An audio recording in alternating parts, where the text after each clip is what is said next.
for me and my house, we will serve the Lord. Has anybody made up your mind tonight that you're not going to give up, let up, put up, shut up, till Jesus Christ comes and takes you up out of here in a moment, in a twinkling of an eye? Does anybody still believe in the rapture of Jesus Christ? Does anybody still believe that we'll be out of here in a moment? Come on, somebody give God a shout of praise.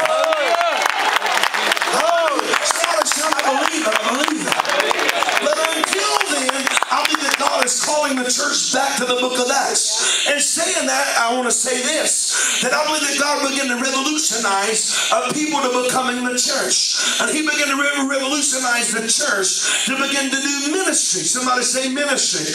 God has always had people, but I feel, this is my philosophy, I feel like it's not really until the book of Acts to where the church began to get orchestrated or organized to where you and I could do what Christ said that we could do. What did he say in John chapter 14 verses 12 through 14? I won't quote it for the sake of time, but Jesus said this. He said, I have done great things, but greater things.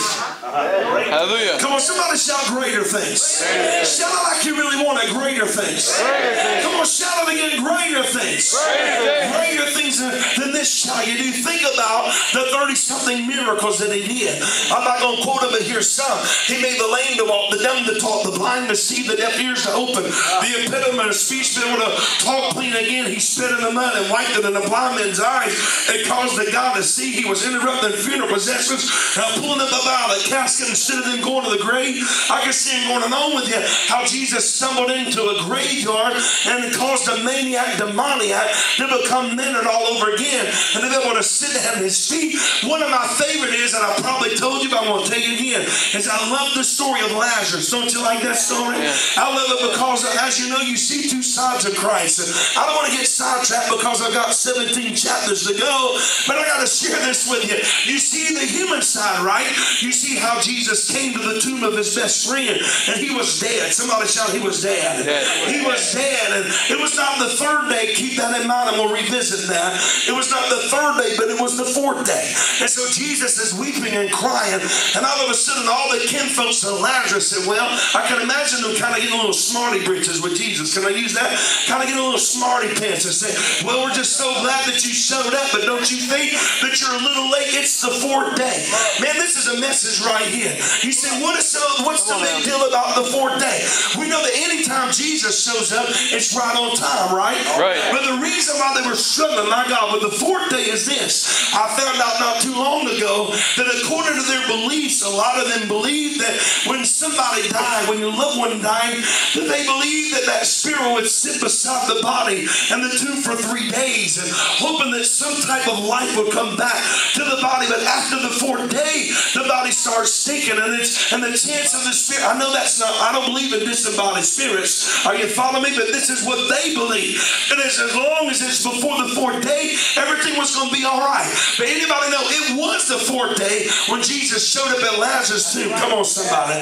And so they said, I'm glad you showed up, but don't you think you're just a little bit late now?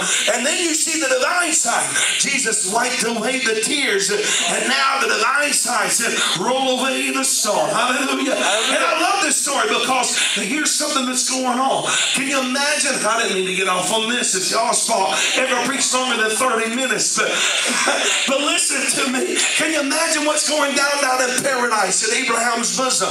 You can imagine maybe Lazarus standing on something like a small platform or something, and then saying, look, I know you, Abraham. I heard about you. I know you were covenant, and Jacob and Isaac. I know y'all were covenant with him, but I'm telling you, the one that you prophesied, Isaiah, I saw him. He's my best friend. He'll come by and visit my house sometime. Are y'all still with me? Yeah. He'll come by and visit my house, and he was my best friend. And Shadrach, Meshach, and Abednego, I know you got a glimpse of him because he became the fourth man in your fiery furnace. But let me tell you, I walk with him and I talk with him, and I can imagine Lazarus just sitting down there talking, and all of a sudden he hears this voice, Lazarus. And I can imagine Lazarus saying, man, that sounds so familiar. Lazarus, man, it's like he's calling me. Lazarus, come forth. Anybody know if Jesus would have shouted, come forth, the whole graveyard would have emptied out, because he is the resurrection and the life. Somebody give him a shout of praise. I feel the Holy Ghost preach.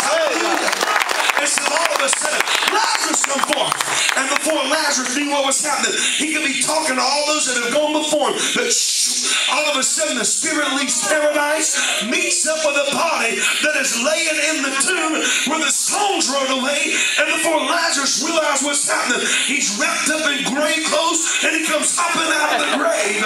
Well, I like this. But listen what I'm telling you. After Jesus did, then this is a message right here. After Jesus did the impossible of raising him up, he then, after Lazarus got up from the grave and resurrection, and he's sitting there before his friends and family, then what did Jesus say? He pointed to the disciples and everybody that's around him and said, now you loose him and let him go. Does anybody know it's time to get back to the place to where God is ready? I feel this. God is ready to do the impossible in our midst, but it don't stop there. God has given you the power to unloose the grave clothes, loose their praise, loose the shackles off of them. Come on, somebody give God a shout of praise. Well, that's a word for somebody. Hallelujah. Look at your neighbor and tell them, come on, do this for me. So I'm going to take the grave clothes off of you right now. Come on, just sit there and kind of twirl around the head a little bit. Come on, tell them I'm getting the grave clothes off of you. Come on, let's just work this thing. Look at somebody, tell them I'm loosening you to praise him. You can praise him if you want to praise him. You can call on him if you want to call